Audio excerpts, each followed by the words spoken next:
بازافی کا خوبصورت کلام اپنے خوبصورت انداز میں جناب قیصر مسعود حافظ صاحب پیش فرما رہے تھے۔ جان رسول دین پہ قربان ہو گیا، اسلام کی حیات کا سامان ہو گیا، نام یزید کھو گیا ظلمت میں شام کی، نام حسین دین کی پہچان ہو گیا۔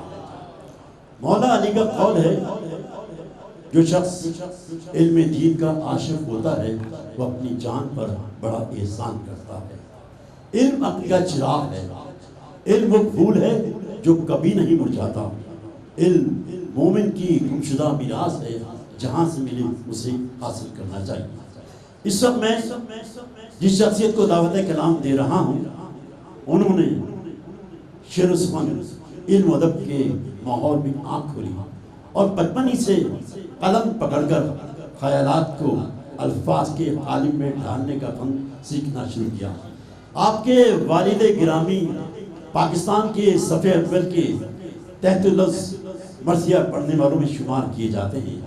آپ کی والدہ ماجدہ محترمہ صابرہ جوہری، ناصرہ جوہری صاحبہ ہمارے ملک کی ممتاز ذاکرہ ہیں۔ ان کے بڑے بھائی وہ بھی بہت اچھے خطیب ہیں اور ساتھ میں شاعر بھی ہیں۔ نبی رہے آیت اللہ مولانا محمد مصطفیٰ جوہر حضرت علامہ طالب جوہری کے چھوٹے بھائی جناب قاسم جوہری کے نواسے مولانا عباس رضا صاحب مجلس سے خطاب فرمائیں گے۔ بر محمد وآل محمد صلوات۔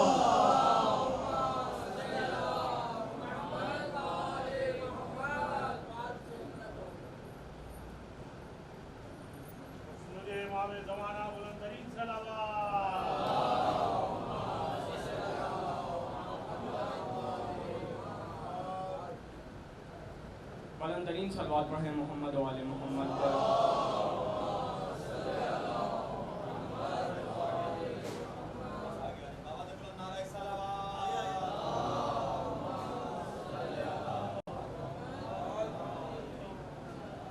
اپنی اپنی حاجات کی برآوردگی کے لیے بلند ترین صلوات پڑھیں محمد و آل محمد پر۔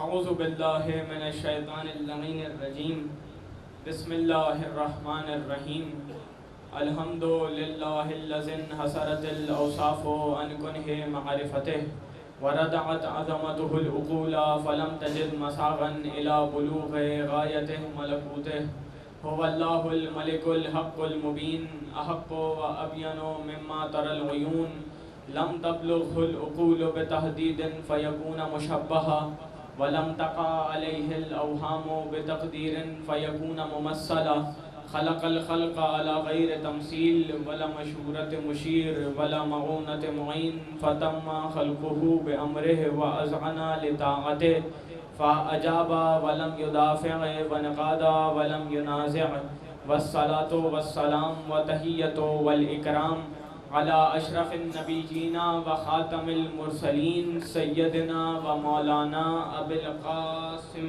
محمد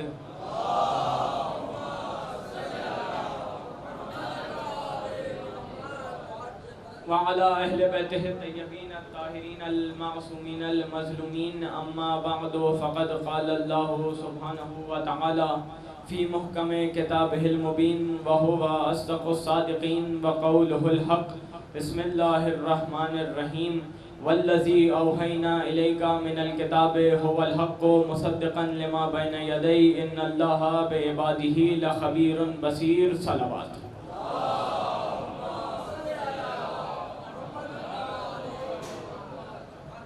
حاضرین گرامی قدر، ارباب عقل و دانش، صاحبان فہم و فکر، عزیزان محترم، آج پہلی مرتبہ آپ تمام مومنین کی خدمت میں حاضر ہوا ہوں۔ پہلی مرتبہ یہ شرف حاصل ہوا کہ آپ مومنین سے گفتگو کروں، پہلی مرتبہ آپ کی خدمت میں حاضر ہوا ہوں۔ اگر دیکھا جائے تو یقیناً آپ میرے طرز بیان سے ناآشنا ہیں، میں آپ کی طرز سماعت سے نابلد ہوں، یقیناً اگر دیکھا جائے تو آپ میرے طرز بیان سے ناآشنا ہیں، میں آپ کے طرز سماعت سے نابلد ہوں، لیکن یقین اس بات کا ہے کہ جس در سے مجھے بیان کی بھی قطع ہوتی ہے اسی در سے آپ کو رزق سماعت ملتا ہے۔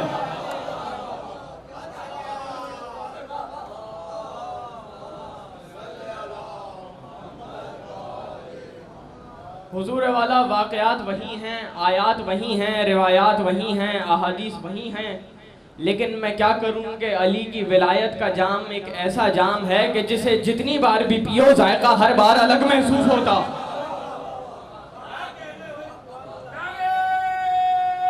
سلامت رہیں۔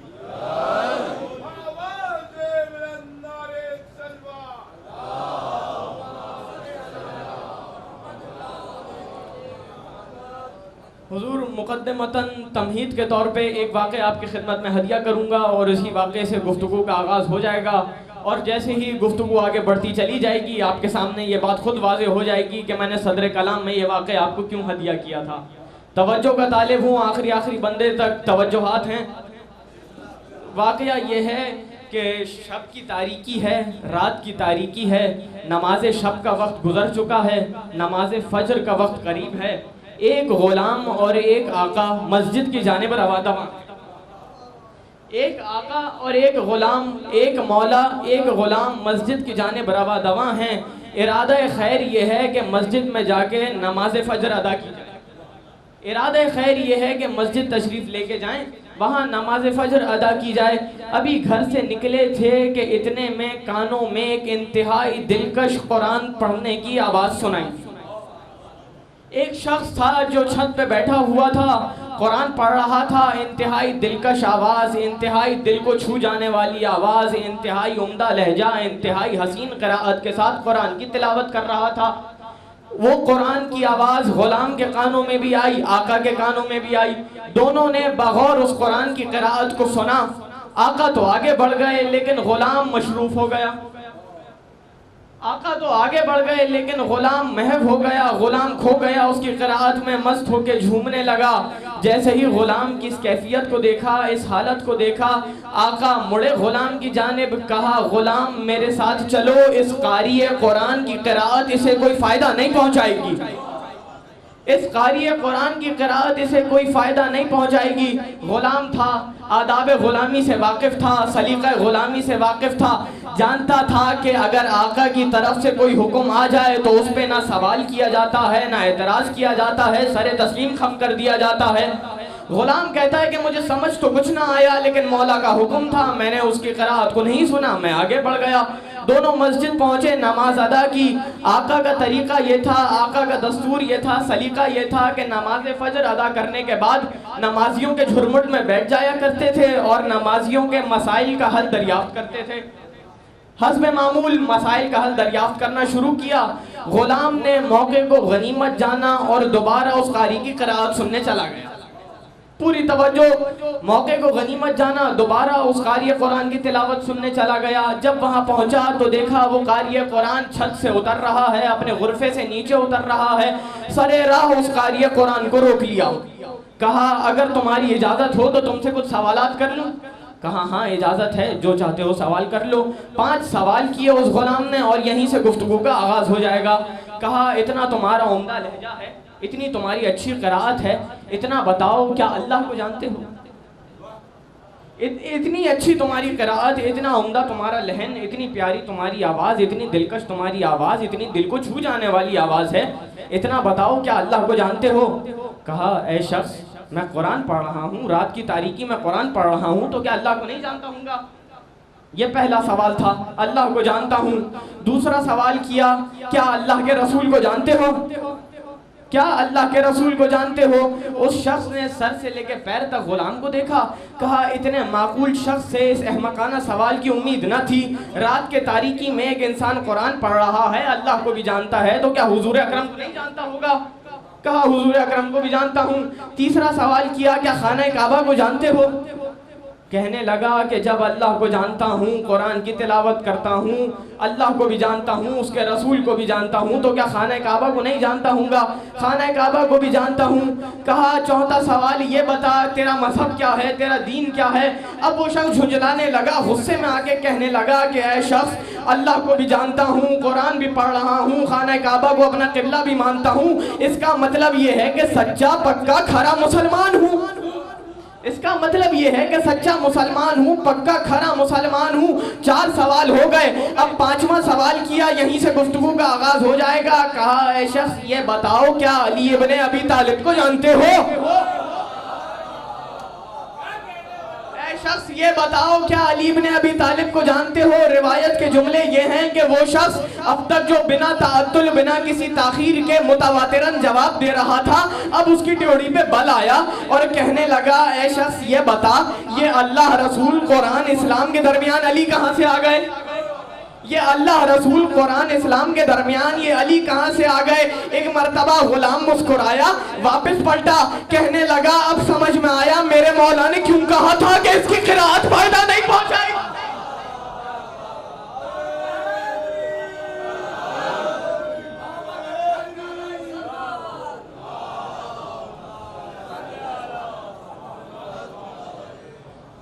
اب سمجھ میں آیا کہ میرے مولا نے کیوں کہا تھا کہ اس قاریہ قرآن کی قرآت اسے کوئی فائدہ نہیں پہنچائے گی۔ ایک مرتبہ دوبارہ مسجد میں آیا، دیکھا کہ مولا ابھی بھی اپنے عمل میں مصروف ہیں، مولا کے عمل میں کوئی خلل پیدا نہ ہو، اس لیے چپ چاپ پیچھے گوشے میں جا کے بیٹھ گیا۔ ابھی وہ غلام بیٹھنے ہی والا تھا کہ اتنے میں وہ آقا مڑے، کہنے لگے قمبر دیکھ آئے، علی نے سچ کہا تھا۔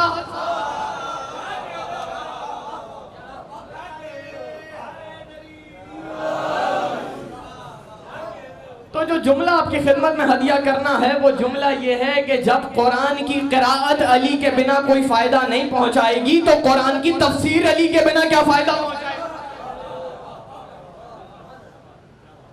حاضرین گرامی قدر، میں نے اس متبرک بابرکت باعظمت نورانی روحانی مجلس عزا سے خطاب کرنے کے لیے سورہ مبارکہ فاتر کی ایک آیہ مبارکہ کو سرنامہ سخن قرار دیا۔ سورہ مبارکہ فاتر 35واں سورہ ہے قرآن مجید کا، اور جس آیہ مبارکہ کی تلاوت کا شرف حاصل کیا اس آیہ مبارکہ کا نشان ہے 31۔ 35ویں سورہ کی 31ویں آیت ہے، پروردگار عالم خالق ارض و سما، اکرم الاکرمین، ارحم الراحمین، اجود الاجودین، ابصر الناظرین، اسمع السامعین، اس آیہ مبارکہ میں ارشاد فرما رہا ہے والذی اوحینا الیک من الکتاب هو الحق مصدقا لما بین یدیہ ان اللہ بعبادہ لخبیر بصیر۔ اے میرے حبیب، یہ جو قرآن ہم نے آپ کے اوپر نازل کیا، یہ جو کتاب ہم نے آپ کی طرف وحی کی، هو الحق، وہ کتاب حق ہے۔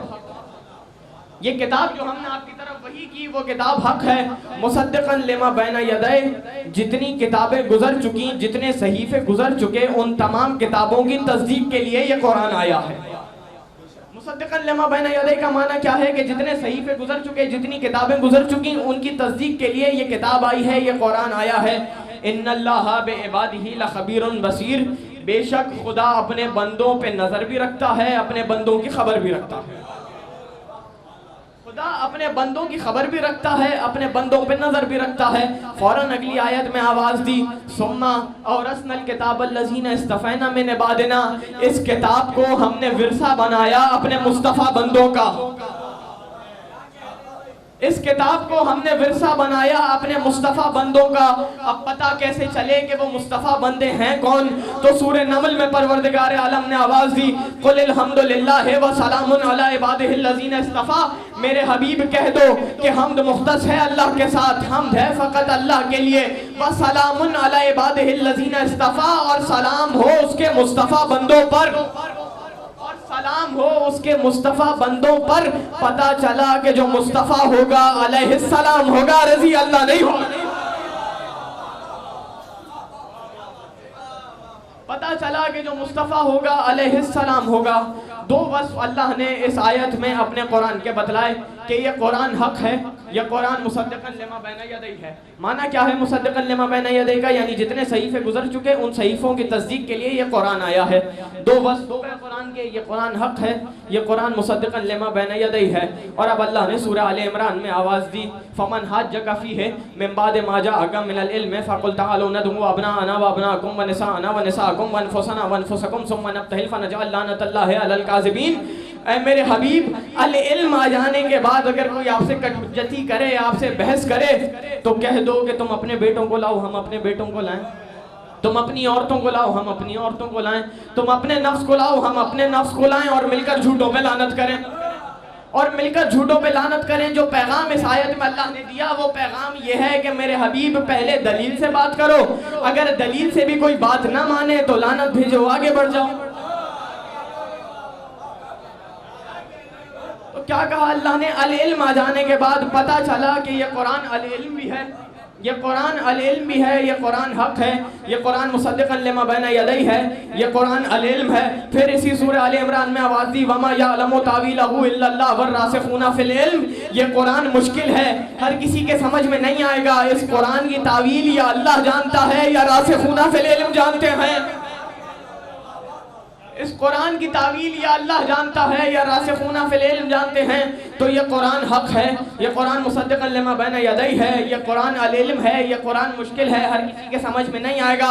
پھر اللہ نے سورہ نساء میں آواز دی، قد جاءکم برہان من ربکم وانزلنا الیکم نورا مبینا۔ میرے حبیب، یہ جو قرآن ہم نے نازل کیا یہ قرآن نور مبین ہے۔ توجہات ہیں آخری بندے تک۔ ایک مرتبہ بلند ترین صلوات پڑھیں محمد و آل محمد پر۔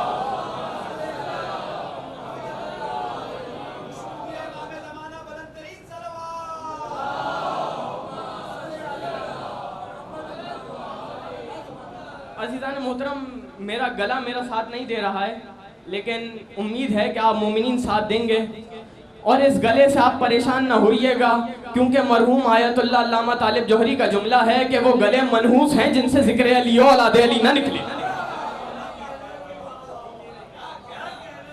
تو کل 5 وصف ہو گئے، 4-5 وصف ہو گئے قرآن کے۔ یہ قرآن حق ہے، یہ قرآن مصدقا لما بین یدیہ ہے، یہ قرآن العلم ہے، یہ قرآن مشکل ہے، ہر کسی کے سمجھ میں نہیں آئے گا، یہ قرآن نور ہے۔ اور اب اللہ نے سورہ مائدہ میں آواز دی، 5واں سورہ قرآن مجید کا، انزلنا الیک الکتاب بالحق مصدقا لما بین یدیہ ومن الکتاب مہیمنا علیہ۔ اے میرے حبیب، یہ جو کتاب ہم نے آپ پر نازل کی یہ کتاب حق ہے، مصدقا لما بین یدیہ ہے، یہ کتاب مہیمن ہے، یہ کتاب مہیمن ہے۔ عجیب بات ہے، پوری توجہ چاہوں گا۔ قرآن کے ناموں میں سے ایک نام ہے مہیمن، اللہ کے ناموں میں سے ایک نام بھی ہے مہیمن۔ قرآن کا ایک نام بھی ہے مہیمن، اللہ کا نام بھی ہے مہیمن۔ عجیب بات ہے، یہاں تو کسی نے اعتراض نہیں کیا کہ قرآن کو اوصاف پروردگار میں شریک کیوں بنایا۔ تو جب قرآن اوصاف پروردگار میں شریک ہو سکتا ہے تو جس کے قلب پہ قرآن اترا،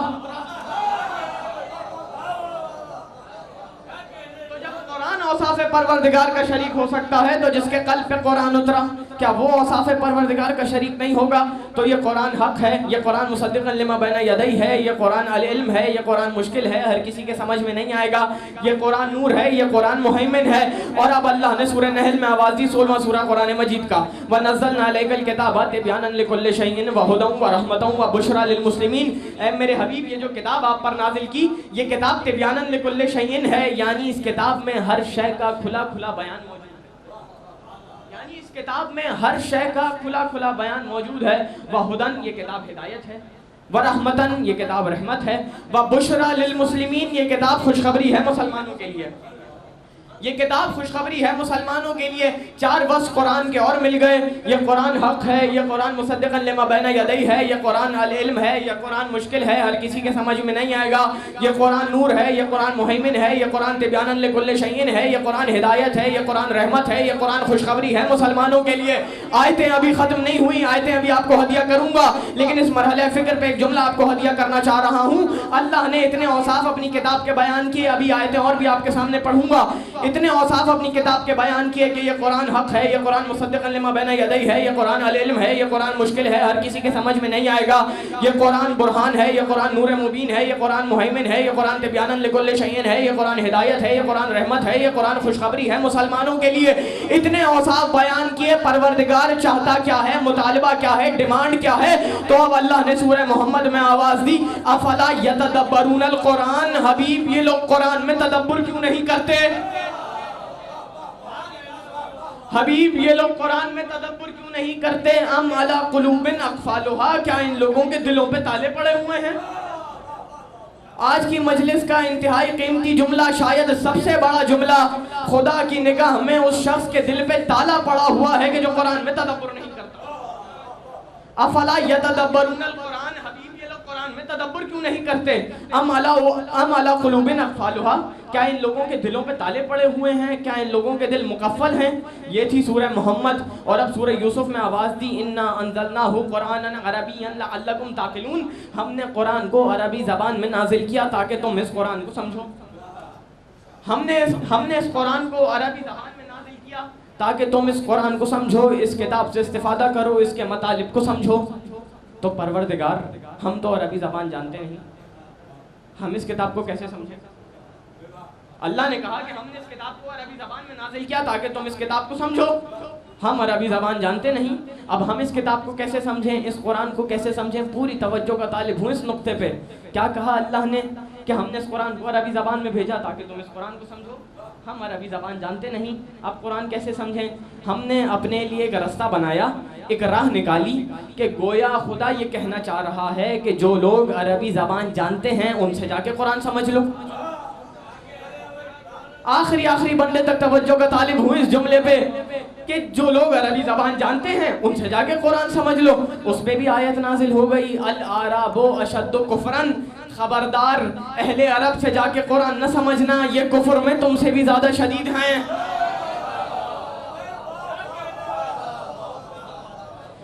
خبردار ان اہل عرب سے جا کے قرآن نہ سمجھنا، یہ تم سے بھی بڑے کافر ہیں، یہ کفر میں تم سے بھی زیادہ شدید ہیں۔ اب کریں تو کریں کیا؟ اللہ نے کہا قرآن کو عربی زبان میں بھیجا تاکہ تم قرآن کو سمجھو۔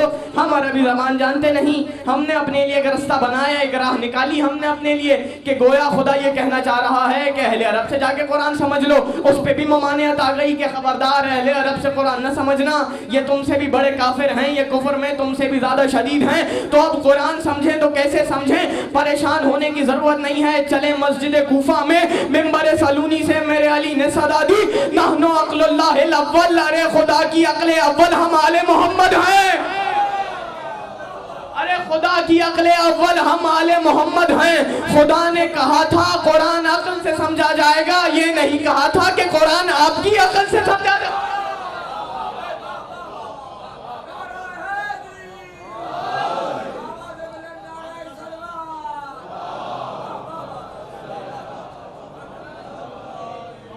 خدا نے کہا تھا کہ قرآن عقل سے سمجھا جائے گا، یہ نہیں کہا تھا کہ قرآن آپ کی عقل سے سمجھا جائے گا۔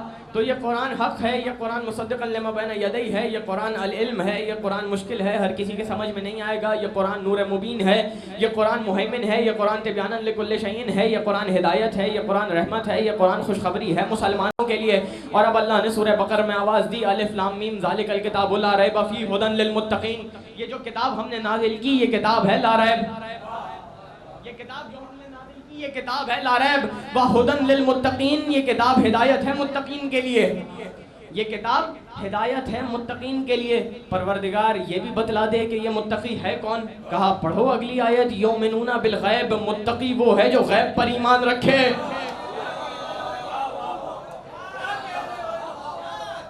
متقی وہ ہے جو غیب پر ایمان رکھے، اللہ غیب، ملائکہ غیب، انبیاء غیب، دوزخ غیب، جنت غیب، 73 کے 73 فرقے ایمان رکھتے ہیں ان اغیاب پر، لیکن پھر بھی اللہ کے رسول نے کہا کہ 73 کے 73 فرقے جنت میں نہیں جائیں گے، جنت میں جائے گا تو کوئی ایک۔ اس کا مطلب یہ ہے کہ کوئی تو ایسا غیب ہے جس پہ ایک فرقہ ایمان رکھتا ہے، باقی ایمان نہیں رکھتا۔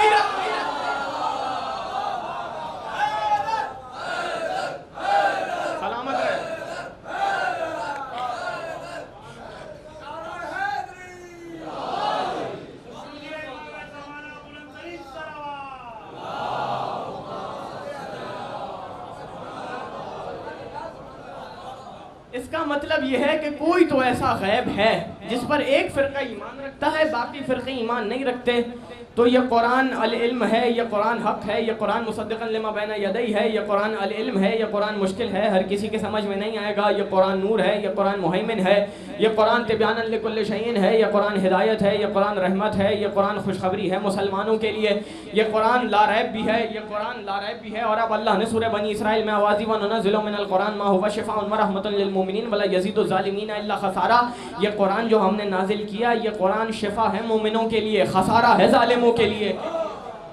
یہ قرآن شفا ہے مومنوں کے لیے، خسارہ ہے ظالموں کے لیے۔ پتہ چلا کہ یہ قرآن شفا بھی ہے۔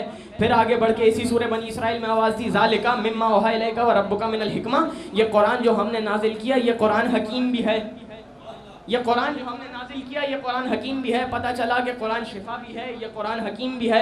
پھر آگے بڑھ کے اللہ نے سورہ ہجر میں آواز دی انا نحن نزلنا الذکر وانا لہ لحافظون، ہم نے اس قرآن کو ذکر بنا کر نازل کیا، ہم ہی اس قرآن کے محافظ ہیں۔ پتہ چلا کہ یہ قرآن ذکر بھی ہے۔ پھر آگے بڑھ کے اسی سورہ ہجر میں آواز دی لقد آتیناک سبعا من المثانی والقرآن العظیم، اے میرے حبیب ہم نے آپ کو سبع مثانی عطا کیا اور قرآن عظیم عطا کیا۔ پتہ چلا کہ یہ قرآن عظیم بھی ہے۔ پھر اللہ نے سورہ فرقان میں آواز دی تبارک الذی نزل الفرقان علی عبدہ، بابرکت ہے وہ اللہ کے جس نے فاروق کتاب کو اپنے بندے پہ نازل کیا۔ بابرکت ہے وہ اللہ کے جس نے فاروق کتاب کو اپنے بندے پہ نازل کیا۔ پتہ چلا کہ یہ قرآن فرقان بھی ہے۔ پھر آگے بڑھ کے سورہ واقعہ میں آواز دی انہ لقرآن کریم کتاب مکنون لا یمسہ الا المطہرون، یہ قرآن کریم بھی ہے، اس قرآن کو کوئی نہیں چھو سکتا مگر یہ کہ پاک و پاکیزہ ہو، مطہر ہو۔ پتہ چلا کہ یہ قرآن کریم بھی ہے۔ پھر آگے بڑھ کے اللہ نے سورہ زمر میں آواز دی قرآن عربیا غیر فی عوج، سنو اس قرآن کو ہم نے عربی زبان میں نازل کیا، اس قرآن میں نہ ایک حرف کی کمی ہے نہ ایک حرف کی زیادتی ہے، قرآن میں نہ ایک حرف کی کمی ہے نہ ایک حرف کی زیادتی ہے۔ پھر آگے بڑھ کے سورہ قاف میں آواز دی قاف والقرآن المجید، یہ قرآن مجید بھی ہے یعنی تمام بزرگیوں پر محیط ہے، یہ قرآن مجید ہے یعنی تمام بزرگیوں پر محیط ہے۔ اتنی آیتیں میں نے آپ کے سامنے پڑھ دی، اب نتیجہ آپ کی خدمت میں ہدیہ کروں گا، آخری بندے تک توجہ کا طالب ہوں۔ کیا کہا اللہ نے؟ یہ قرآن حق ہے، آیتیں ساری آپ کے سامنے پڑھ چکا، یہ قرآن حق ہے، یہ قرآن مصدقا لما بین یدیہ ہے، یہ قرآن العلم ہے، یہ قرآن مشکل ہے، ہر کسی کے سمجھ میں نہیں آئے گا، یہ قرآن نور مبین ہے، یہ قرآن مہیمن ہے، یہ قرآن تبیانا لکل شیء ہے، یہ قرآن ہدایت ہے، یہ قرآن رحمت ہے، یہ قرآن خوشخبری ہے مسلمانوں کے لیے، یہ قرآن لا ریب ہے، یہ قرآن ہدی للمتقین ہے، یہ قرآن شفا بھی ہے، یہ قرآن ذکر بھی ہے، یہ قرآن کریم بھی ہے، قرآن عظیم بھی ہے، قرآن کریم بھی ہے، قرآن حکیم بھی ہے، قرآن مجید بھی ہے، قرآن شفا بھی ہے۔ اتنے اوصاف اپنی کتاب کے بیان کر دیے، اتنی آیتیں میں نے آپ کے سامنے ہدیہ کر دی۔ اب ایک حدیث بھی آپ کو ہدیہ کر رہا ہوں، حدیث متفق علیہ، سب نے لکھا کہ اللہ کے رسول نے کہا القرآن ما علی و علی ما القرآن،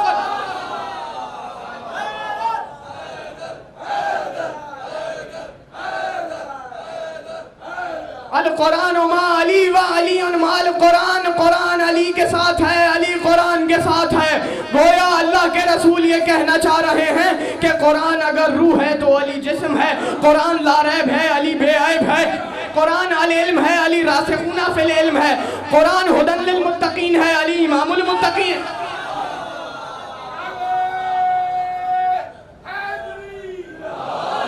قرآن ہدی للمتقین،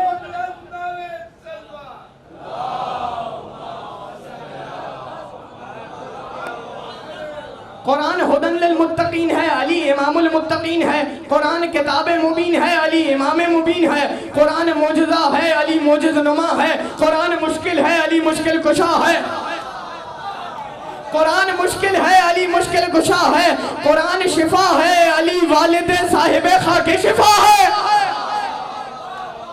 قرآن شفا ہے، علی والد صاحب خاک شفا ہے، قرآن اعلیٰ ہے، علی مولا ہے، قرآن ذکر ہے، علی اہل ذکر ہے، قرآن امر ہے، علی اولی الامر ہے، قرآن مصدق ہے توریت زبور انجیل کا، علی مصدق ہے رسالت رسول جلیل کا، قرآن کا پڑھنا تلاوت ہے، علی کا ذکر کرنا عبادت۔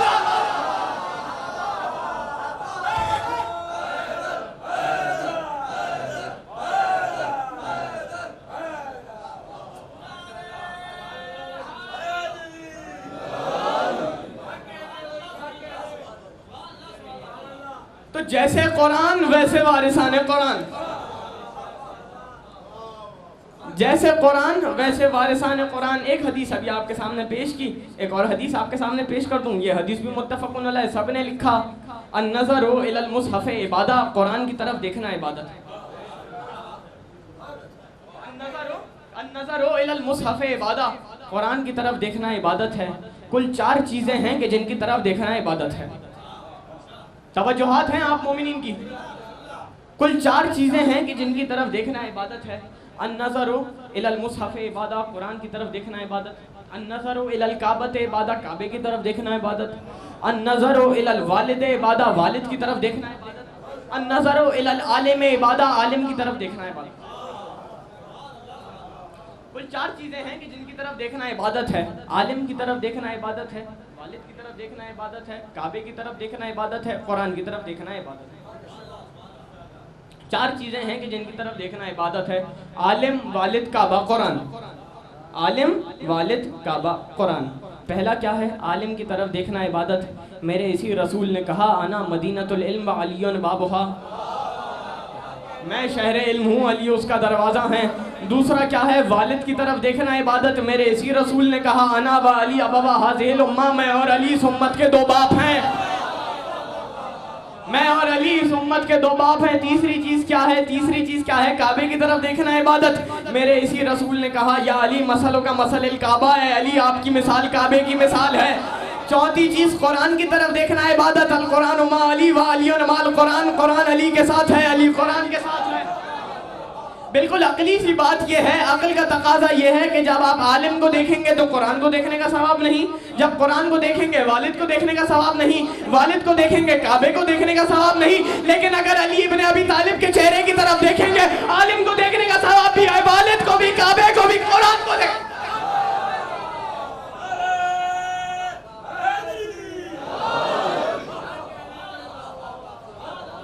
لیکن جب علی ابن ابی طالب کے چہرے کی طرف دیکھیں گے تو عالم کو دیکھنے کا ثواب بھی ہے, کعبے کو دیکھنے کا ثواب بھی ہے, قرآن کو دیکھنے کا ثواب بھی ہے, کعبے کو دیکھنے کا ثواب بھی ہے.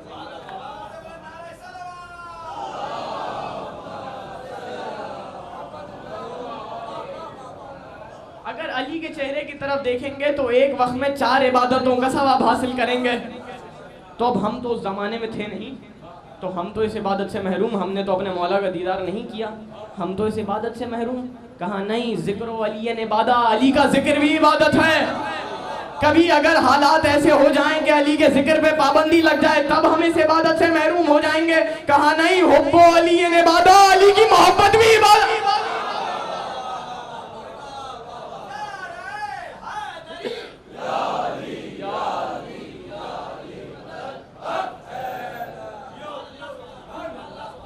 بس میں آہستہ آہستہ کر کے دامن بیان کو سمیٹ رہا ہوں. قرآن علی کے ساتھ ہے, علی قرآن کے ساتھ ہے. اتنا اتحاد ہے قرآن میں اور علی میں کہ اگر علی کوئی کتاب ہوتے تو قرآن ہوتا, اگر قرآن انسان ہوتا تو علی ہوتا.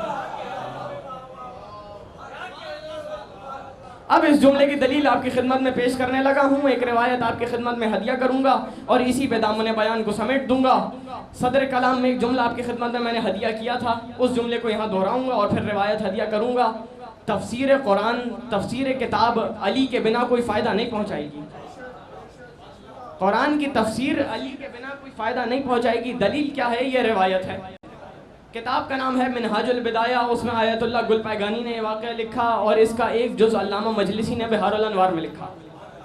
ابن عباس ایک بہت بڑے مفسر قرآن علی ابن ابی طالب کے شاگرد تھے, مفسر قرآن تھے, قرآن کی تفسیر کرتے تھے, علی ابن ابی طالب کے شاگرد تھے. ابن عباس کہتے ہیں, ذرا یہ ابن عباس کی شخصیت سمجھ میں آ جائے پھر روایت آپ کی خدمت میں ہدیہ کروں گا.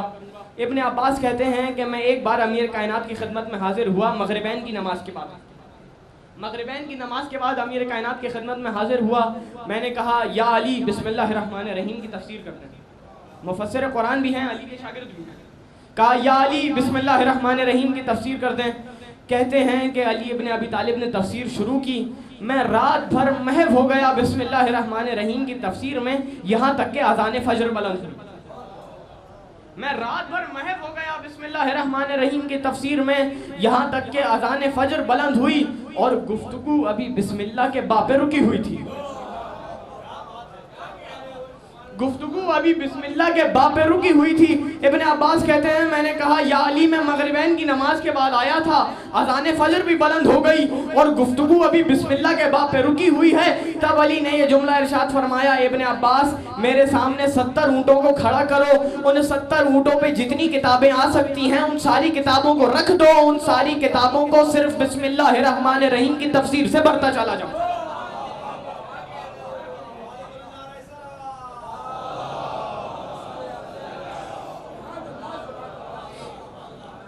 ان تمام کتابوں کو بسم اللہ الرحمن الرحیم کی تفسیر سے بھرتا چلا جاؤں گا.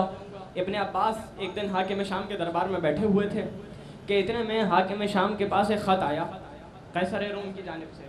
اس خط میں لکھا تھا کہ اگر تم صحیح خلیفۃ المسلمین ہو تو میں ایک شیشی بھیج رہا ہوں, اس شیشی میں ساری کائنات بند کر کے بھیج. میں ایک شیشی بھیج رہا ہوں, اگر صحیح خلیفۃ المسلمین ہو تو اس شیشی میں ساری کائنات بند کر کے بھیج دو. حاکم شام پریشان ہوئے کہ اس چھوٹی سی شیشی میں ساری کائنات بند کر کے کیسے بھیجوں. دربار میں ابن عباس بیٹھے ہوئے تھے. ایک مرتبہ پکار کے کہا, حاکم شام کیا تو نے قرآن نہیں پڑھا؟ قرآن میں اللہ نے کہا ہے وَجَعَلْنَا مِنَ الْمَاءِ كُلَّ شَيْءٍ حَيٍّ, ہم نے ہر چیز کو پانی سے خلق کیا.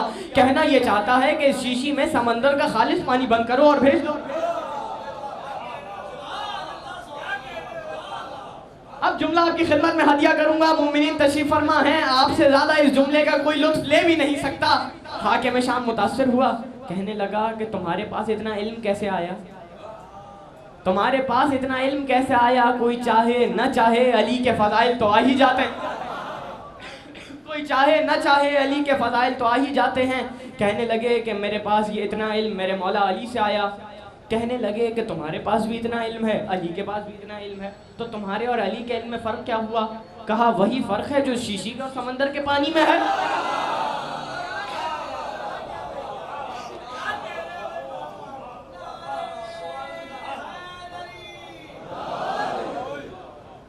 وہی فرق ہے جو شیشی کے اور سمندر کے پانی میں ہے. سمجھ میں آ گیا ابن عباس کا کردار. ابن عباس چلے گئے اپنا درس تفسیر دینے. اتنے میں ایک شخص آیا, کہنے لگا حاکم شام ایک مفسر قرآن ہے ابن عباس نام کا, وہ قرآن کی تفسیر کے بہانے علی کے فضائل پڑھتا ہے.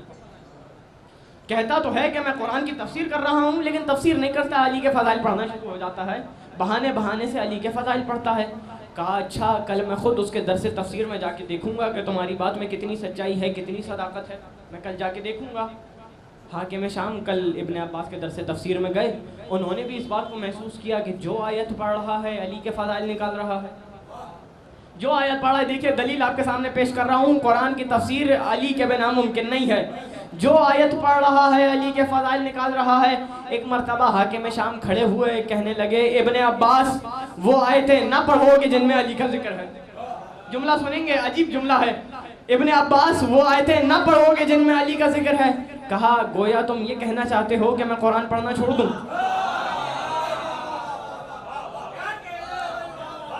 گویا تم یہ کہنا چاہتے ہو کہ میں قرآن پڑھنا چھوڑ دوں؟ کہا نہیں, میرے کہنے کا یہ مطلب نہیں تھا کہ تم قرآن ہی پڑھنا چھوڑ دو, قرآن پڑھو, وہ آیتیں نہ پڑھو کہ جن میں علی کا ذکر ہے. کہا بتا کہاں سے قرآن پڑھوں؟ کیا یہ آیت پڑھوں انما یرید اللہ لیذھب عنکم الرجس اہل البیت ویطہرکم تطہیرا؟ کہا نہیں, یہ آیت نہ پڑھنا, یہ آیت تب نازل ہوئی تھی کہ جب علی اور ان کے گھر والے زیر قصہ جمع ہوئے تھے. ضروری ہے کہ اس آیت کی تفسیر کرو, کسی اور آیت کی تفسیر کرو. کہا بتا اس آیت کی تفسیر کروں, وَيُطْعِمُونَ الطَّعَامَ عَلَىٰ حُبِّهِ مِسْكِينًا وَيَتِيمًا وَأَسِيرًا. کہا نہیں, یہ آیت تو تب نازل ہوئی تھی کہ جب علی اور ان کے گھر والوں نے یتیم, مسکین اور اسیروں کو کھانا کھلایا تھا. ضروری ہے کہ اس آیت کی تفسیر کرو, کسی اور آیت کی تفسیر کرو. کہا بتا اس آیت کی تفسیر کروں, انما ولیکم اللہ ورسولہ والذین آمنوا الذین یقیمون الصلاۃ ویؤتون الزکاۃ وہم راکعون. ترجمہ آیت کا یہ ہے کہ مومنین میں سے بعض ایسے بھی ہیں کہ جو اللہ کے ولی ہیں, کہ جو حالت رکوع میں انگشتری زکوٰۃ کرتے ہیں, کہ جو حالت رکوع میں انگشتری زکوٰۃ کرتے ہیں. کہا نہیں, اس آیت کی بھی تفسیر نہ کرو, یہ آیت تو تب نازل ہوئی تھی کہ جب علی نے حالت رکوع میں انگشتری زکوٰۃ کی تھی. ضروری ہے اس آیت کی تفسیر کرو, کسی اور آیت کی تفسیر کرو. کہا بتا اس آیت کی تفسیر کروں, یا ایھا الرسول بلغ ما انزل الیک من ربک ان لم تفعل فما بلغت رسالتہ واللہ یعصمک من الناس ان اللہ لا یہدی قوم الکافرین. کہا نہیں, اس آیت کی تفسیر تو بالکل ہی نہ کرنا, اس آیت میں تو علی کی ولایت کے اعلان کرنے کا ذکر ہے. اس آیت کی تفسیر نہ کرنا کہا بتا اس آیت کی تفسیر کروں الیوم اکملت لکم دینکم واتممت علیکم نعمتی کہا نہیں یہ آیت بھی غدیر کے دن نازل ہوئی تھی اس آیت کی تفسیر نہ کرنا کہا بتا اس آیت کی تفسیر کروں اطیعوا اللہ واطیعوا الرسول واولی الامر منکم کہا نہیں اس آیت میں بھی علی کی اطاعت کا ذکر ہے اس آیت میں بھی علی کی اطاعت کا ذکر ہے کہا بتا اس آیت کی تفسیر کروں والعادیات قدحا والموریات قدحا فالمغیرات صبحا ترجمہ آیت کا یہ ہے کہ قسم ہے گھوڑوں کی ٹاپوں سے نکلنے والی چنگاری کی وہ گھوڑے کے جو میدان جنگ میں صبح کو دوڑتے ہیں وہ گھوڑے کے جو میدان جنگ میں صبح کو دوڑتے ہیں اللہ کے رسول نے فجر کی نماز پڑھی فجر کی نماز میں اس آیت کی تلاوت کی اصحاب جمع ہو گئے سارے اصحاب جمع ہوئے کہنے لگے اللہ کے رسول یہ کوئی نئی آیت آئی ہے کہا علی جنگ سلاسل میں گئے ہیں اور آیت نازل ہوئی ہے علی جنگ سلاسل میں گئے ہیں اور آیت نازل ہوئی ہے جب اتنی آیتیں پڑھ دیں ایک ایک آیت پہ پوچھ لیا بتا اس آیت کی تفسیر کروں اس آیت کی ہر آیت پہ جواب آیا نہیں ایک مرتبہ کہنے لگے کہ اب تم ہی بتا دو کہاں سے قرآن پڑھوں اب تم ہی بتا دو کہ کہاں سے قرآن پڑھوں کچھ دیر سوچنے کے بعد حاکم شام نے جواب دیا اس آیت کی تفسیر کیوں نہیں کرتے وَإِذَا زُلْزِلَتِ الْأَرْضُ زِلْزَالَهَا جب زمین کو زلزلہ آئے گا اس آیت کی تفسیر کیوں نہیں کرتے وَإِذَا زُلْزِلَتِ الْأَرْضُ زِلْزَالَهَا جب زمین کو زلزلہ آئے گا اس میں تو علی کہیں نہیں ہے ایک مرتبہ مسکرا کے دیکھا ابن عباس نے کہا تیرا بھی عجیب مقدر ہے اس آیت میں بھی علی ہے تیرا مقدر بھی عجیب ہے اس آیت میں بھی علی ہے کیا بھول گئے وہ وقت کہ جب مدینے میں زلزلہ آیا تھا سب اپنے گھروں میں محصور ہو گئے فقط ایک علی ابن ابی طالب تھے جو پورے جاہ و جلال کے ساتھ پوری شان و شوکت کے ساتھ گھر سے باہر آئے ایک صحرا میں گئے ٹھوکر مار کے کہا اے زمین تو تراب ہے میں ابو تراب اے زمین تو تراب ہے میں ابو تراب تجھے حکم دیتا ہوں کہ ٹھہر جا زمین خاموش ہو گئی آیت پکارتی ہوئی چلی اذا زلزلت الارض زلزالہا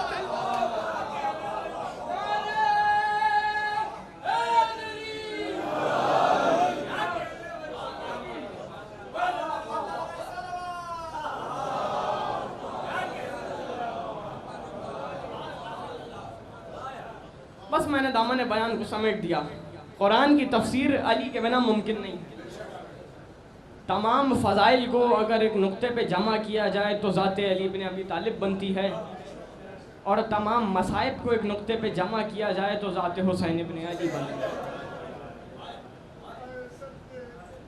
اجرکم اللہ اجرکم الزہرا تیرا سفر ہے آج جمع ہوئے ہیں حسین کو اس ننھی شہزادی کا پرسہ دینے آج جمع ہوئے ہیں حسین کو اس ننھی شہزادی کا پرسہ دینے کہ جسے حسین نے نماز شب کی دعاؤں میں مانگا کہ جسے حسین نے اپنی نماز شب کی دعاؤں میں مانگا تھا لاڈلی بیٹی ہے انتہائی لاڈلی بیٹی ہے حسین کی ایک روایت آپ کو ہدیہ کروں ابھی کچھ عرصے پہلے ایک کتاب کا مطالعہ کر رہا تھا 4 سالہ بچی کو اپنے ذہن میں رکھیے گا اس روایت کو سنیے گا عجیب روایت ہے اس کے بعد ایک جملہ آپ کی خدمت میں ہدیہ کروں گا اللہ کے رسول نے جابر سے فرمایا جابر کبھی بھی کسی جانور کے منہ پہ تماچا نہ مارنا جابر زندگی میں کبھی کسی جانور کے منہ پہ تماچا نہ مارنا اب سنیں گے زیارت ناہیہ کا جملہ زیارت ناہیہ میں آپ کے زمانے کے امام کا جملہ ہے میرا سلام ہو اس 4 سالہ بچی پہ کہ کربلا سے شام تک جس کے رخساروں کا رنگ تبدیل ہو گیا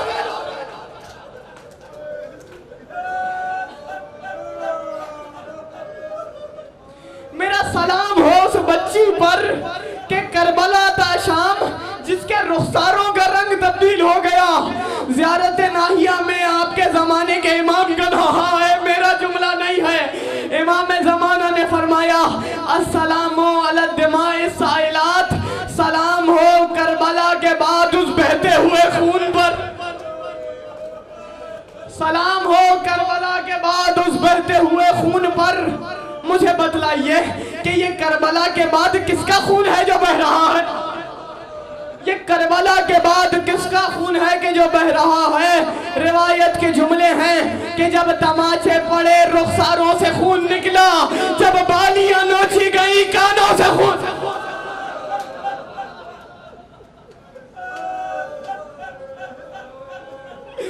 اجرکم اللہ اجرکم الزہرا. بس چند دقیقوں کی زحمت ہے، چند معروضات کی زحمت ہے.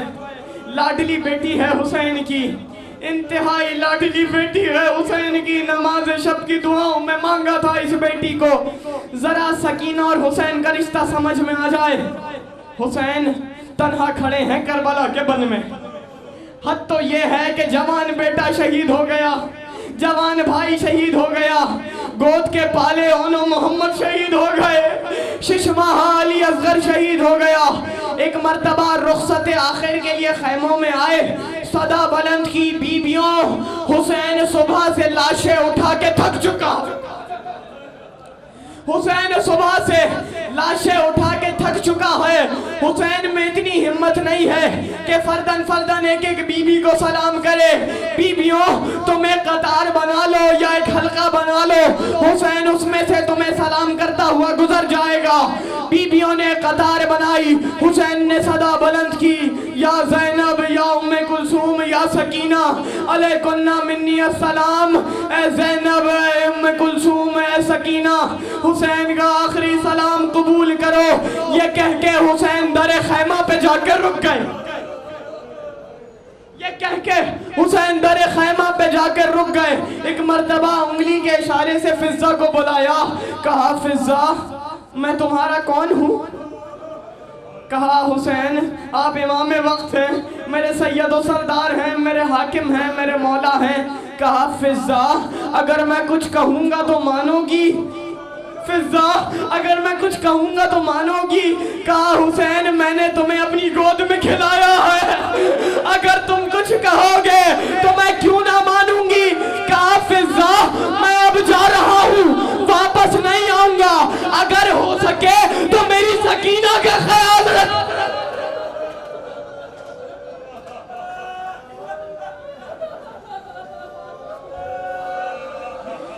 اجرکم اللہ اجرکم اجرکم الزہرا. شرم کر کے گریہ نہ کیجئے گا، آج حسین کو اس 4 سالہ بچی کا پرسہ دینا ہے. آپ کے چھٹے امام کا جملہ ہے کہ خدا ان آوازوں پہ اپنی رحمتوں برکتوں کا نزول کرے کہ جو میرے جد کے مصائب سن کے بلند ہوتی. شرم کر کے نہ روئیے گا. فضہ اگر ہو سکے تو میری سکینہ کا خیال رکھنا. راوی یہ کہتا ہے کہ حسین اس طریقے سے خیموں سے نکلے جیسے بھرے گھر سے کوئی جنازہ نکلتا، جیسے بھرے گھر سے کوئی جنازہ نکلتا ہے. ایک مرتبہ خیمے سے باہر آئے، روایت کے جملے ہیں فَنَظَرَ يَمِينًا وَشِمَالًا. حسین نے دائیں جانب دیکھا، حسین نے بائیں جانب دیکھا، پکار کے کہا اَيُّكُمْ يُقَدِّمُ جَوَازِي. ارے کوئی ہے میری سواری کلانے والا، ارے کوئی ہے میری سواری کلانے والا. راوی کہتا ہے کہ اتنے میں خیمے کا پردہ اٹھا، علی کی بڑی بیٹی یہ کہتے ہوئے آگے بڑھی بھیا حسین جب تک زینب زندہ ہے تو تنہا سوار نہیں ہوگا، یہ بہن تجھے سوار کرا.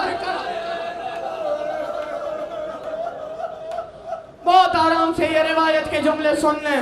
حسین گھوڑے پہ سوار ہوئے، ایڑ لگائی، ذوالجناح نے چلنے سے انکار کر دیا. ایڑ لگائی، ذوالجناح نے چلنے سے انکار کر دیا. ٹوٹا ہوا دل ہے، غریب الوطن ہیں، مسافر ہیں، صبح سے لاشیں اٹھا رہے ہیں، ٹوٹا ہوا دل ہے. ایک مرتبہ ذوالجناح کی گلے میں باہیں ڈال دی. کہنے لگے، حرام سے جملے سنیے گا، کہنے لگے ذوالجناح میرے عباس نے میرا ساتھ چھوڑ دیا، میرے اکبر نے میرا ساتھ چھوڑ دیا، میرے قاسم نے میرا ساتھ چھوڑ دیا، میرے اونو محمد نے میرا ساتھ چھوڑ دیا، کیا آخری وقت میں تو بھی حسین کا ساتھ چھوڑ دے گا؟ ابھی یہ جملہ کہا تھا کہ اتنے میں کسی بچی کے رونے کی آواز، اتنے میں کسی بچی کے رونے کی آواز آئی. اب جو مڑ کے دیکھا تو ایک 4 سالہ بچی ذوالجنا کے سموں سے لپٹی ہوئی ہے. کہتی جاتی ہے ذوالجنا میرے بابا کو مقتل نہ لے کے جا.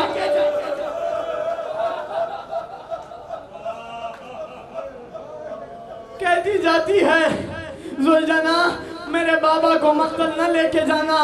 حسین ذوالجنا سے اترے, سکینہ کو آغوش میں لیا, سکینہ کو گود میں لیا. کہنے لگے بیٹی صبر کرو, بیٹی مجھے اجازت دو, بیٹی مجھے رخصت کرو. جیسے ہی یہ جملہ سنا, معصوم بچی ہے, مضبوطی سے باپ کے دونوں شانے تھام لیے, رو کے کہنے لگی بابا صبح سے دیکھتی ہوں جو بھی مقتل کو جاتا ہے واپس نہیں آتا. بابا صبح سے دیکھتی ہوں جو بھی مقتل کو جاتا ہے واپس نہیں آتا. کہا سکینہ صبر کرو, میرے مقدر میں شہادت ہے, تمہارے مقدر میں یتیمی ہے. سکینہ میرے مقدر میں شہادت ہے, تمہارے مقدر میں یتیمی ہے. ارباب مراسی کا جملہ ہے, گھبرا کے بچی پوچھنے لگی بابا یہ یتیمی کسے کہتے ہیں؟ گھبرا کے بچی پوچھنے لگی بابا یہ یتیمی کسے کہتے ہیں؟ کہا بیٹی جس کا باپ مر جائے اسے یتیم کہتے ہیں. کہا بابا اگر ایسا ہے تو مجھے نجف کا رستہ دکھلا دو, میں دادا کے سینے پہ سر رکھ کے ساتھ. اجرکم علی اللہ اجرکم علی زہرا. جانتے ہیں سکینہ نے یہ جملہ کیوں کہا تھا؟ کیونکہ سکینہ جانتی تھیں کہ حسین کے جانے کے بعد کتنی مصیبتیں سکینہ پہ آ پڑیں گی, کتنے مظالم سکینہ کو سہنے پڑیں گے. روایت کے جملے ہیں, راوی کا نام ہے حمید ابن مسلم. حمید ابن مسلم جو کہ نامہ نگار ہے لشکر یزید کا. حمید ابن مسلم کہتا ہے کہ جب شام غریبہ میں ہم نے خیموں میں آگ لگائی, جب شام غریبہ میں ہم نے خیموں میں آگ لگائی, بیویاں ایک خیمے سے دوسرے خیمے, دوسرے خیمے, بیویاں ایک خیمے سے دوسرے خیمے, دوسرے خیمے سے تیسرے خیمے میں جاتی تھی. حمید کہتا ہے میں نے اسی اسنا میں ایک 4 سالہ بچی کو دیکھا جس کے کرتے کے دامن میں آگ لگی. میں نے ایک 4 سالہ بچی کو دیکھا کہ جس کے کرتے کے دامن میں آگ لگی ہوئی تھی. وہ بچی مقتل کی جانب روانہ تھی. یہ کہتی جاتی تھی چچا عباس میری مدد کرو, چچا عباس میری مدد کرو, چچا اپنی لاڈلی بھتیجی کی مدد کرو. حمید کہتا ہے میں بچی کی طرف آگے بڑھا تاکہ اس بچی کی مدد کروں, اس کے کرتے کے دامن میں لگی آگ کو بجھا سکوں. حمید کہتا ہے بچی نے مجھے آتا دیکھا, بچی اور تیز دوڑی. حمید کہتا ہے میں بچی کے پیچھے گیا, ایک مقام پہ تھک کے وہ بچی ٹیلے پہ بیٹھ گئی. حمید کہتا ہے میں آگے بڑھا تاکہ آگ کو بجھاؤں. مجھے آگے بڑھتا دیکھ بچی نے ننھے ہاتھ جوڑے, کہا آنے والے مجھے ہاتھ نہ لگانا, میں سید زادی.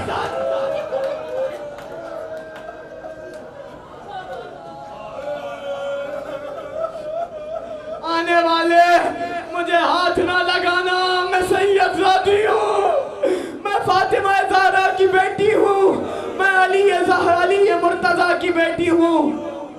سنیں گے روایت کے جملے, خدا کی قسم عجیب قیامت کے جملے ہیں. حق تو یہی ہے ان روایات کا کہ انسان سینے پہ ہاتھ مارے یا سکینہ کہے مر جائے. عجیب قیامت کا جملہ ہے. جب یہ لٹا ہوا قافلہ چلا ہے, روایت کے جملے ہیں کہ ایک مقام پہ پہنچا, مقام کا نام تھا شہر ہنس. جب شہر ہنس کے قریب پہنچا, مظلوم بچی ہے, پیاسی بچی ہے. ایک مرتبہ مڑی پھوپھی کی جانب, کہا پھوپھی اماں اگر اجازت ہو تو میں شمر سے 2 گھونٹ پانی مانگ لوں.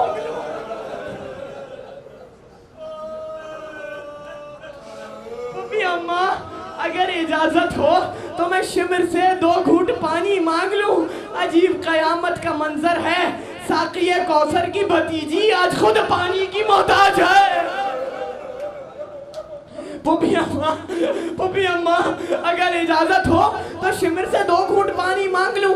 کہا بیٹی اگر وہ پانی پلانے پر راضی ہو تو جا اس سے 2 گھونٹ پانی مانگ لے.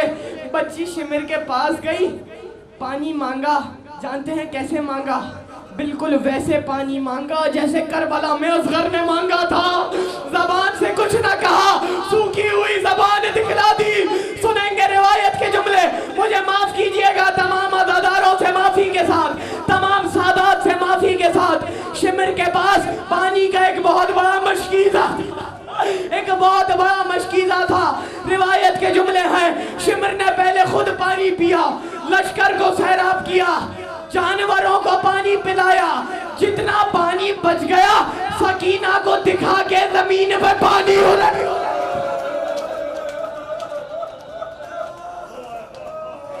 سکینہ کو دکھا کے وہ پانی زمین پہ الٹ دیا.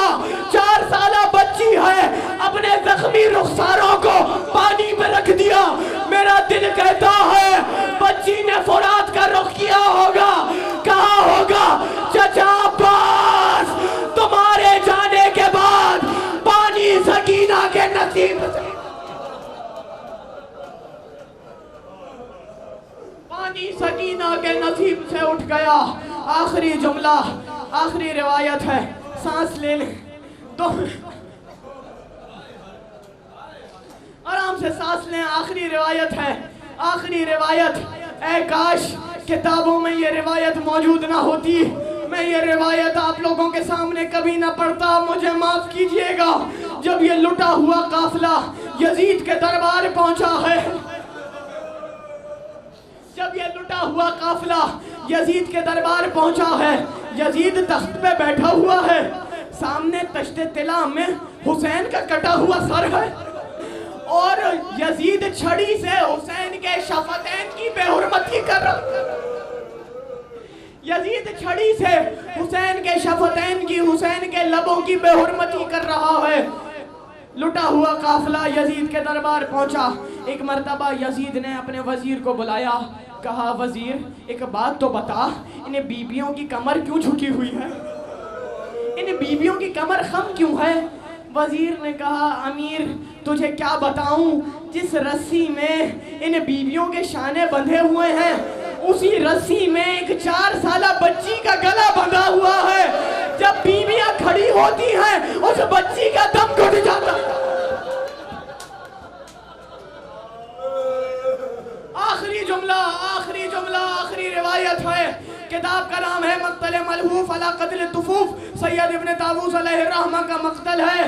عزاداروں سے معافی کے ساتھ, تمام عزادار بیٹھے ہیں, سادات بھی بیٹھے ہوں گے, مجھے معاف کیجئے گا ان جملوں کے لیے. یزید کے دربار میں ایک مسخرہ تھا, یزید کے دربار میں ایک مسخرہ تھا.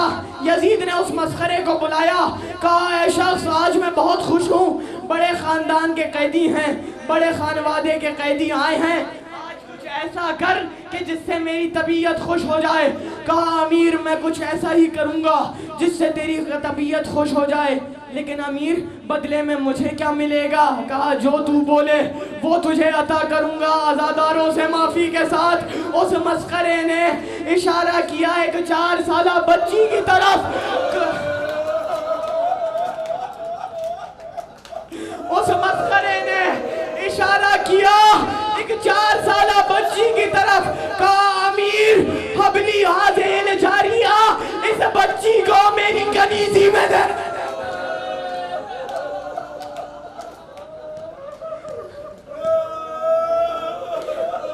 امیر اس بچی کو میری کنیزی میں دے دے.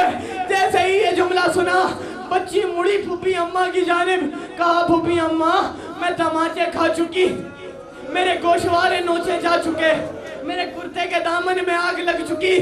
پھوپھی اماں اب کیا میں کنیز بھی بنائی جاؤں گی؟ پھوپھی اماں اب کیا میں کنیز بھی بنائی جاؤں گی؟ کہا نہیں بیٹی, جب تک زینب زندہ ہے کسی میں ہمت نہیں ہے کہ تجھے کنیزی ملے, تجھے کنیز بنائے. روایت کے جملے ہیں کہ اسی اسنا میں فاطمہ زہرا کی بوڑھی کنیز فضہ کھڑی ہوئی, ٹپٹ کے کہا اے شخص کیا تو مسلمان نہیں ہے؟ کہا میں مسلمان ہوں. کہا اپنا کلمہ سنا. ایک مرتبہ اس شخص نے کلمہ پڑھا, کہا اشہد ان محمد رسول اللہ, ارے میں گواہی دیتا ہوں کہ محمد اللہ کے رسول ہیں. جیسے ہی یہ جملہ کہا رو کے فضا نے کہا ارے جس رسول کا کلمہ پڑھتا ہے یہ اسی رسول کی نواسی.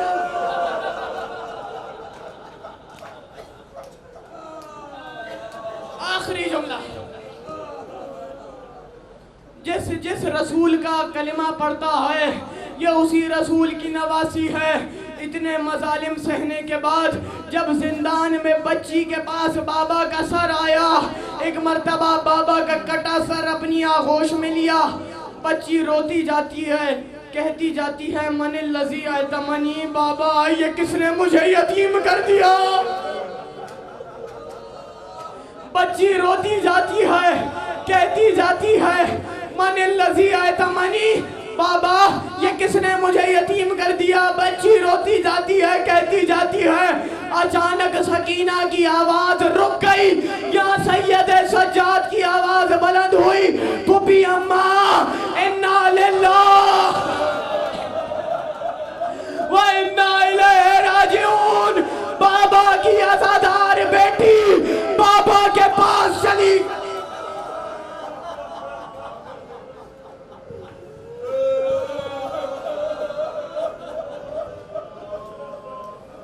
لعنت اللہ علی قوم الظالمین. ماتم حسین ماتم